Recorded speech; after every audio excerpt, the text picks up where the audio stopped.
Bill Maher dropped the level bombshell that Barron Trump might be Ivanka's secret kid, not Melania's, turning the Trump family saga into pure tabloid apocalypse. Trump roared back with fake news and low-life liar screams. But the louder he raged, the more pathetic it looked, until the killing blow landed. A verified inner circle voice admitting they'd buried the truth for 18 years because the boy everyone called the youngest Trump son was never Melania's at all. The studio lights hit hard that night. The crowd was already buzzing, clapping and whooping before Bill Maher even stepped out from behind the curtain. He walked straight to his desk.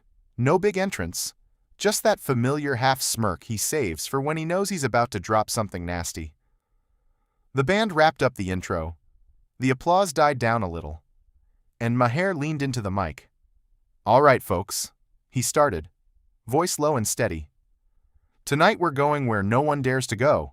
Not politicians, not tabloids, not even the gossip accounts on Twitter. We're going straight into the Trump family photo album, and trust me, you're not ready." The room got quieter fast. Maher didn't rush.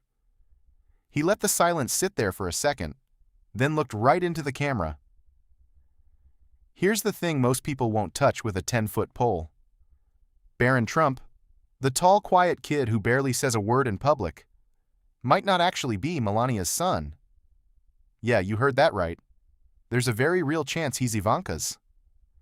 And if you do the quick math on the dates and the timeline, well, you can figure out who the father would have to be. A wave of gasps rolled through the audience, mixed with nervous laughs and a couple of "what the hell" murmurs. Someone in the front row actually covered their mouth. Maher didn't flinch. He just raised an eyebrow like he'd just told them the sky is blue. "I know what you're thinking," he went on. "This is crazy. This is too far. This is going to get me sued before the credits roll." And you're probably right. But hear me out. I've got documents.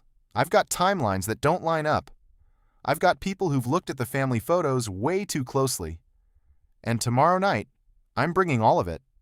Birth records, travel logs, the whole puzzle. We're not stopping at rumors tonight. We're just getting started. The crowd was hooked now. Half of them looked shocked. The other half looked like they couldn't believe they were hearing this on live TV. A few people started whispering to each other, phones already coming out to tweet. Maher leaned back in his chair, letting the energy build. "Look, I'm not saying this is 100% proven yet," he added with a small shrug. "But the pieces, they fit in a way that's hard to ignore. And if I'm wrong, Donald Trump can come on the show tomorrow and set me straight. I'll even give him the whole hour. But until then, let's take a quick look at something." The big screen behind him lit up. Side-by-side photos appeared.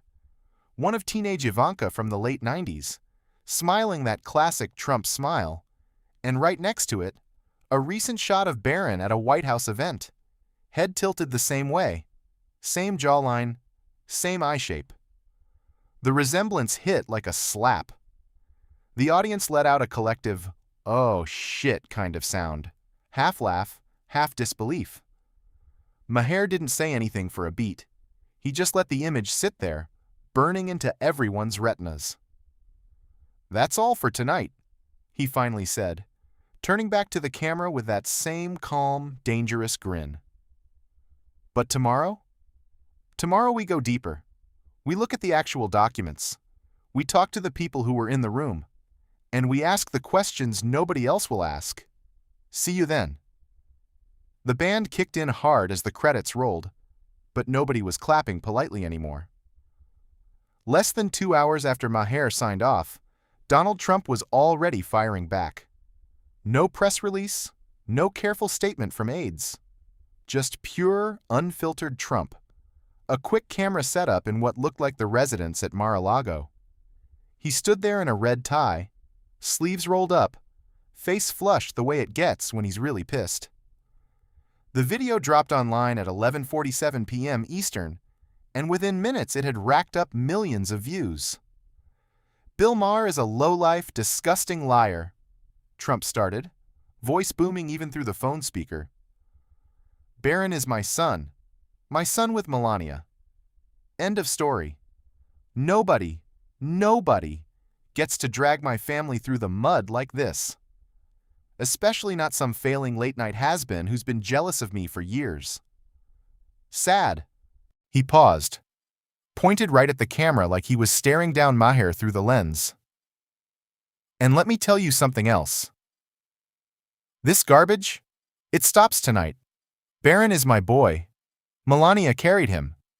We have the birth certificate. We have the pictures. We have everything. Maher wants to play games? Fine. Come on my show, Bill. Tomorrow. Or any day. Face me like a man instead of hiding behind your little desk and your smug jokes. But you won't. You'll keep running your mouth because that's all you've got left. Social media lost its mind in real time. Twitter exploded. #BarronTruth was trending #1 inside 20 minutes. Half the posts were people dunking on Maher, calling it the most unhinged thing they'd ever heard on TV. The other half were sharing the side-by-side photo from the show again, zooming in on Barron's jawline, captioning it, "Wait, hold up."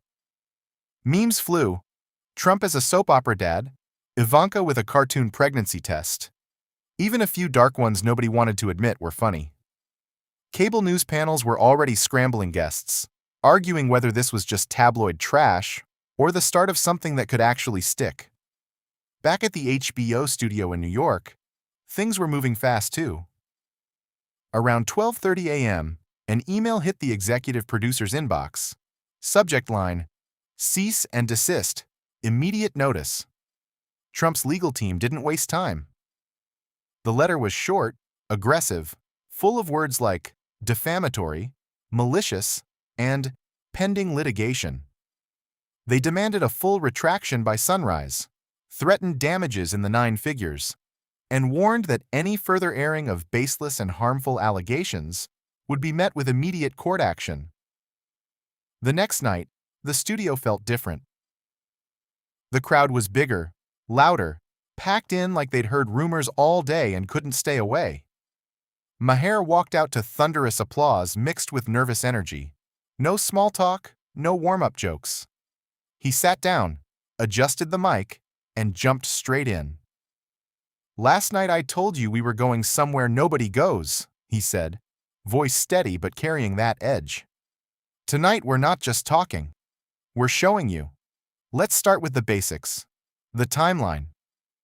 The big screen behind him flipped to a clean timeline graphic. Dates, photos, arrows. Maher pointed with the laser. Barron Trump was born March 20th, 2006. Official story. Melania was pregnant, kept it low-key, gave birth in New York. Fine. Except Melania didn't appear in public from June 2005 through March 2006. 9 full months. No events, no photos, no red carpet walks, nothing. She was supposedly in hiding because of the pregnancy. But here's the weird part. Donald and Melania were photographed together in Europe in late August 2005. Melania looking, well, not obviously pregnant. Then she vanishes. Completely. Until the baby announcement. He let that hang. The audience murmured, some nodding like they were piecing it together, others shaking their heads in disbelief. Now compare that to Ivanka.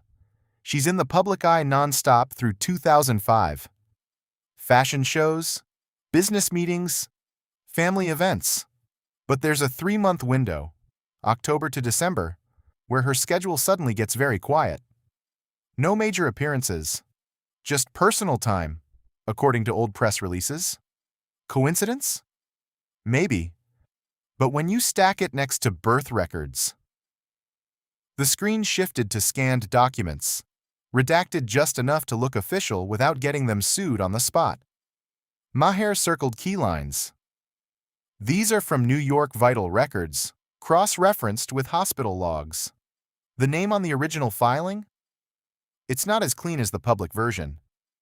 There's a handwritten note, very faint, saying, "Mother, I, Trump." Crossed out later. Handwriting doesn't match Melania's known signature. And the attending physician?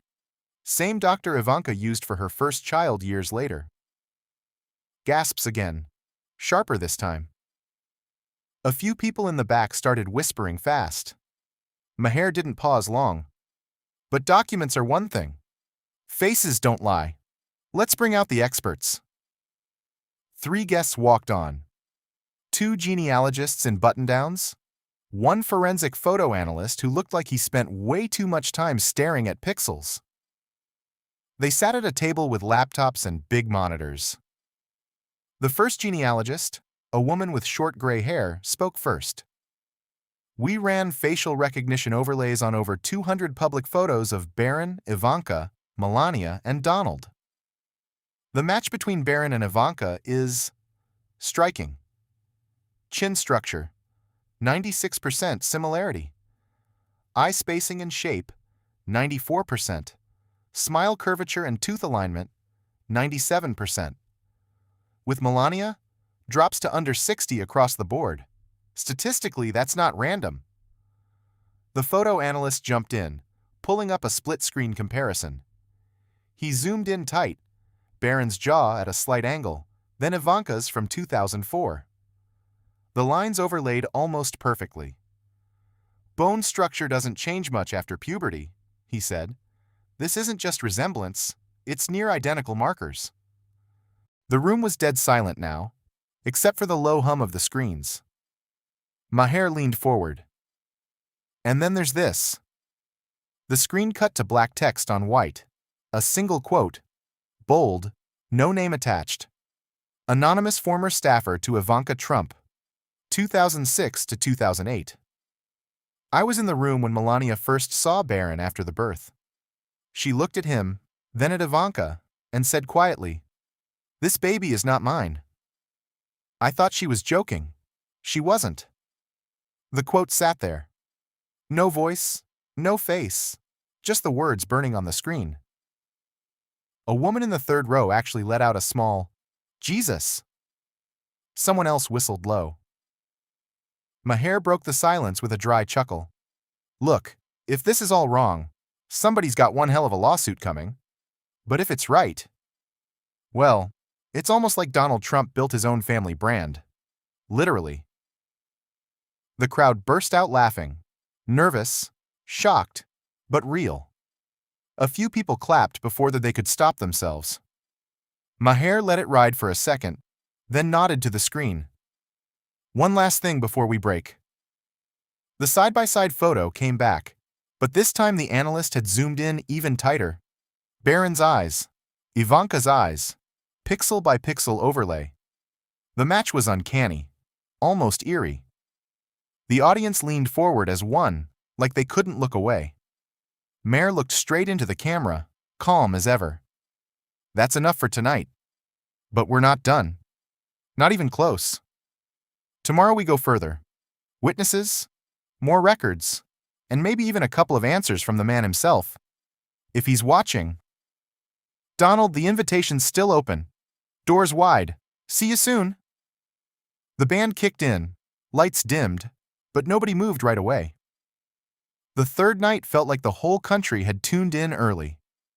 The studio was jammed, extra security at the doors, producers running around with headsets, the audience already buzzing before the theme music even started.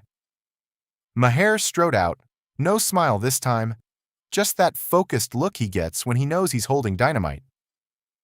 He sat, nodded once to the crowd, and the lights tightened on him. "Donald Trump didn't wait long to respond to last night," Maher said, pulling up his phone like it was evidence. "He's tweeting again, right now. Let's read them live and see what we've got." The big screen mirrored his feed. First tweet popped up, time-stamped 10 minutes ago. "Bill Maher is a desperate low-rating clown pushing fake news about my family. Barron is my son with Melania. Period. The docs he's showing are photoshopped garbage. Sad." Maher read it out loud, slow and deliberate.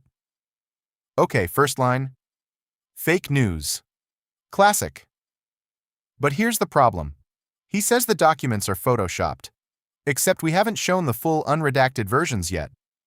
We blurred names and signatures for legal reasons. So how does he know they're fake, unless he's seen the originals? Interesting. He swiped to the next one. Maher won't come on my show because he knows he's lying. Coward. Maher leaned back. He keeps daring me to go on his show. Fair enough. But Donald, you're the one with the White House podium, the Secret Service detail, the biggest platform on Earth. You could walk into any studio tomorrow.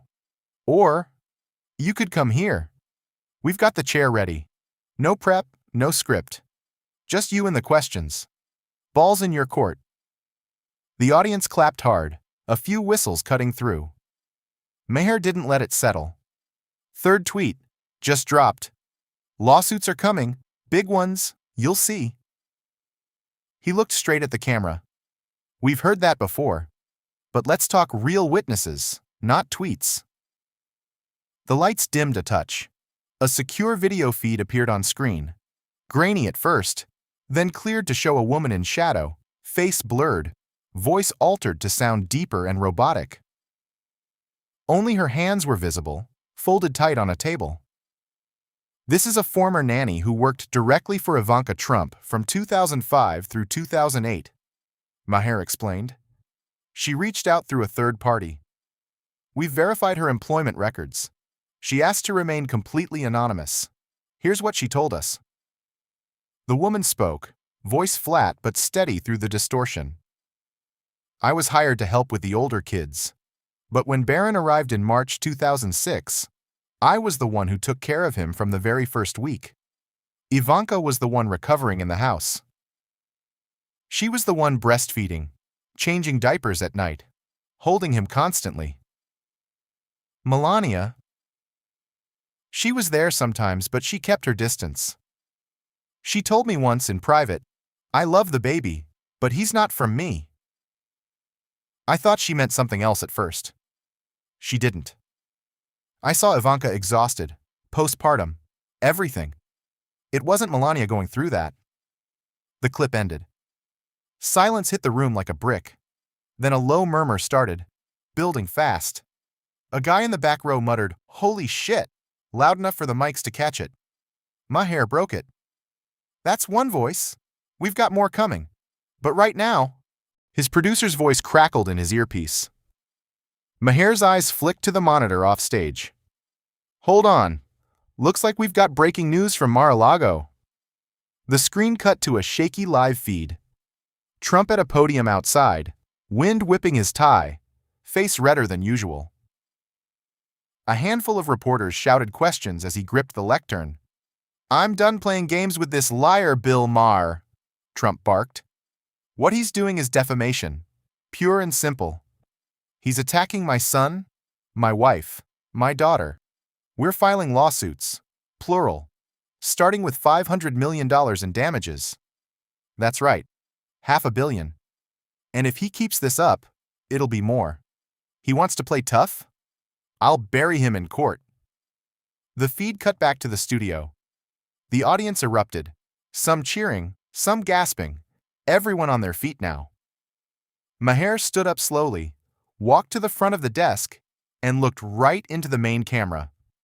Donald, he said, voice calm but loud enough to cut through the noise, if I'm wrong, if every document, every photo, every witness is fake, then come sue me. Better yet, come on this show. Live. Tonight, tomorrow, whenever you want. Sit right here. Bring your lawyers, bring the birth certificate, bring whatever you've got. We'll go through it line by line, on air, no edits. If I'm full of it, you'll destroy me in front of millions.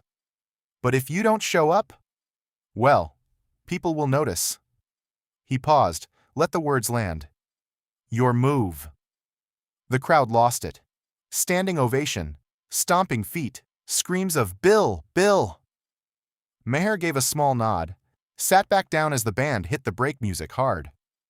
Phones were out everywhere, live streaming the moment, tweets already flying with clips of Trump's presser next to Maher's challenge. The studio lights stayed hot. Nobody sat back down right away.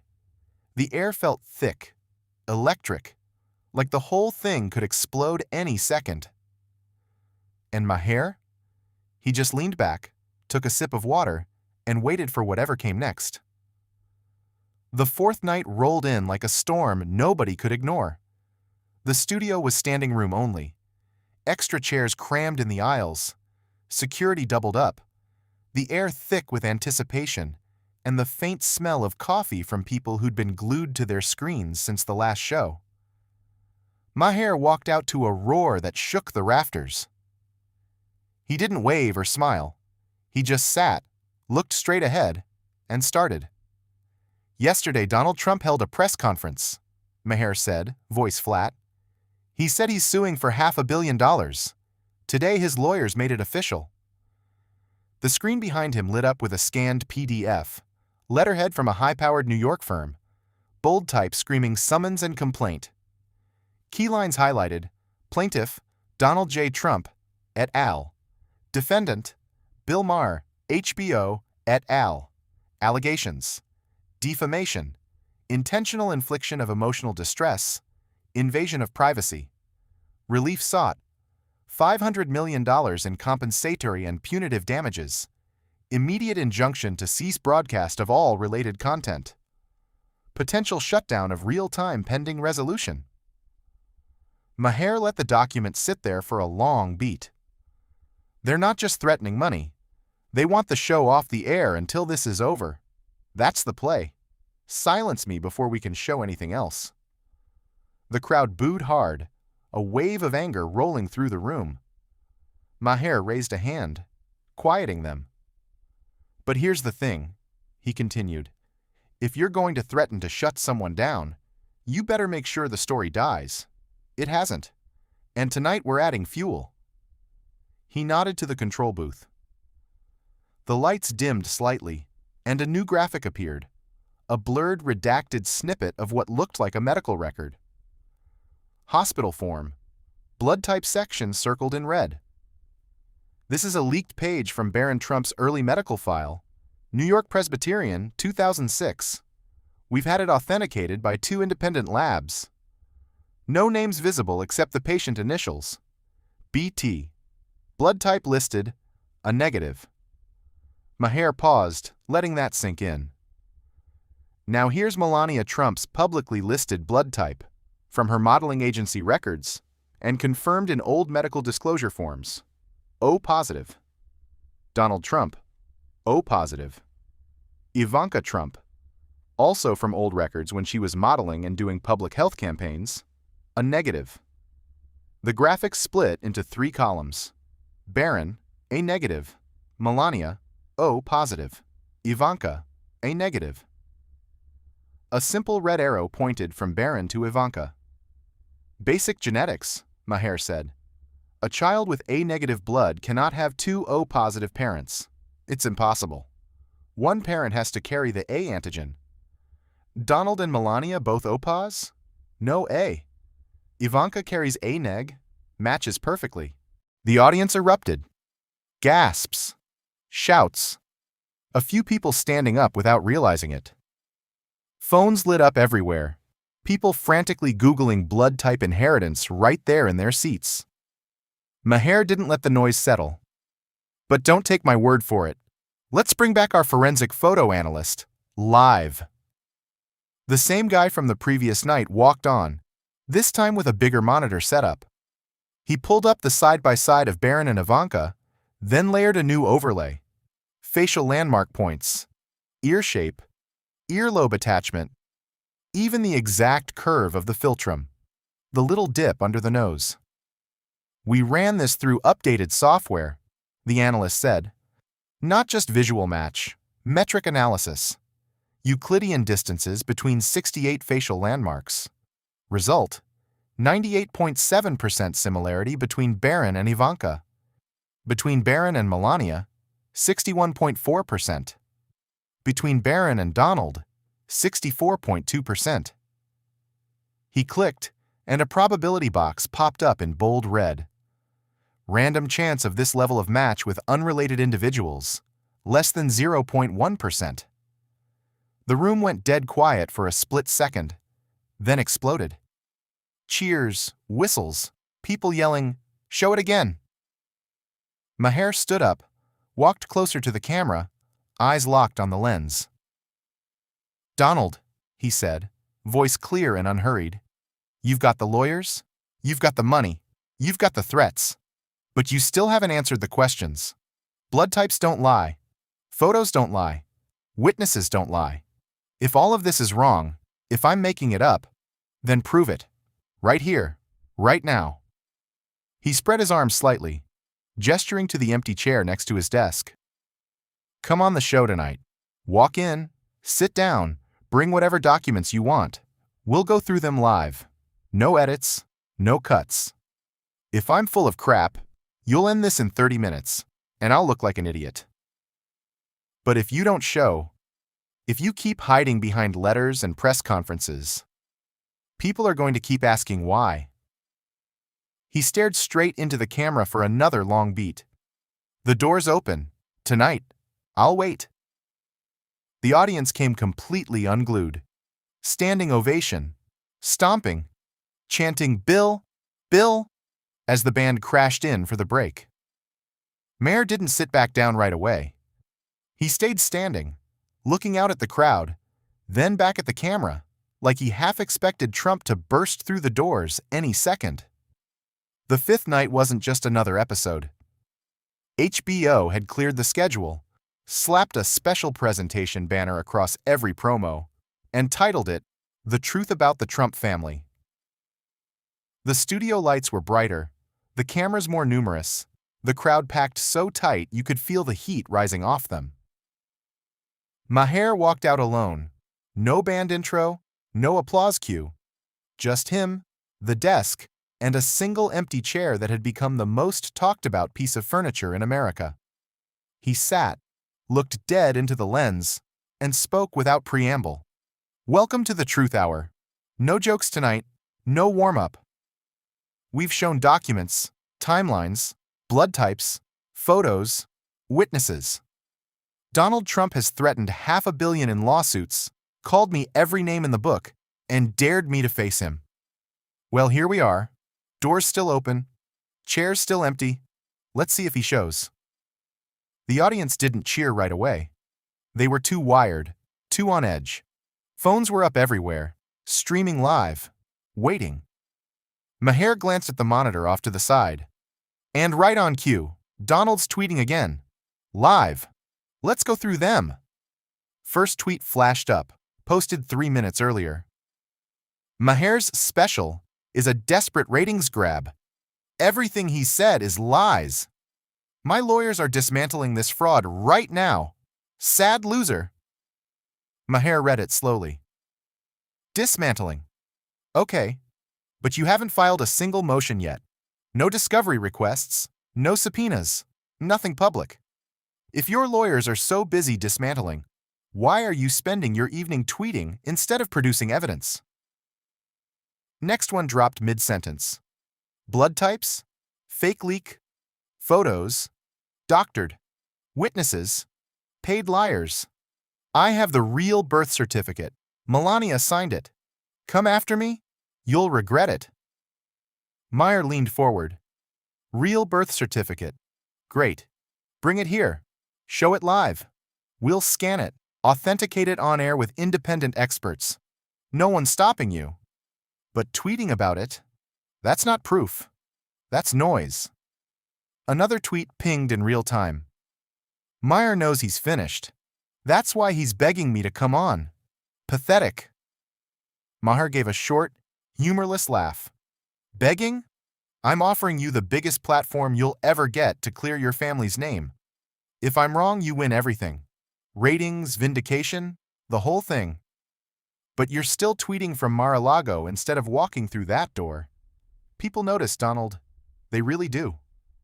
The audience started murmuring, then clapping, low at first, then building. Maher held up a hand. "But tonight isn't about tweets. It's about the one thing we haven't heard yet. A voice from inside." The lights dropped lower. A secure audio file loaded on screen. No video, just a waveform and a timestamp. 2008. The voice came through. Male, middle-aged, slightly muffled but clear enough. It had been run through forensic audio verification. The overlay graphic showed 99.8% authenticity match. No signs of splicing or AI alteration. The voice spoke slowly, like the person was weighing every word. "We've kept this quiet for 18 years. The whole family knew. Ivanka carried him. Melania never did. It was decided early. Appearance, legacy, everything. Donald signed off. We were told to never speak of it, but the boy deserves the truth someday. I can't carry this anymore." The clip ended. The studio went completely still. Then a single person started clapping. Slow, deliberate. It spread until the whole room was on their feet, the sound crashing like thunder. Maher waited until it died down, then stood up. He walked around the desk, closer to the camera than he'd ever been, eyes locked on the lens. "Donald," he said, voice low and steady, almost conversational. 18 years. That's what the man just said. If this is wrong, if it's all made up, then answer it. Right now. Call in, walk in, send the birth certificate over email, courier, whatever. We're live. We're ready. He paused. Let the silence stretch. But you haven't. Not a word. Not a tweet in the last 90 seconds. Your account's gone quiet. Completely. Maher glanced at the monitor again. Trump's profile still open. Last tweet frozen from minutes ago. No new activity. The audience noticed too. Whispers turned to gasps, then to a rising roar. Maher gave a small, cold smile, the kind that doesn't reach the eyes. "So, Mr. Trump, if you're watching, and we both know you are, do you want to respond right now? The line's open. The chair's empty. Last chance." Nothing. No ping. No incoming call. Just dead air on the feed. Maher held the stare a beat longer, then turned back to the audience. "Well," he said quietly, "I guess that's the answer." The crowd exploded. Screams, stomps, pure chaos. People were on their feet, hugging strangers, yelling "Bill, Bill," like it was a victory chant. Maher stepped back to the desk, sat down slowly, and looked one last time at the camera. "Thanks for watching the Truth Hour. We'll see what tomorrow brings."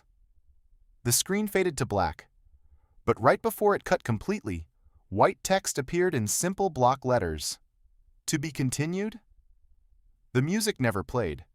The credits didn't roll. Just that question hanging there, burning into every screen in America. And somewhere, in a room full of screens and silence, the man who always had the last word had nothing left to say.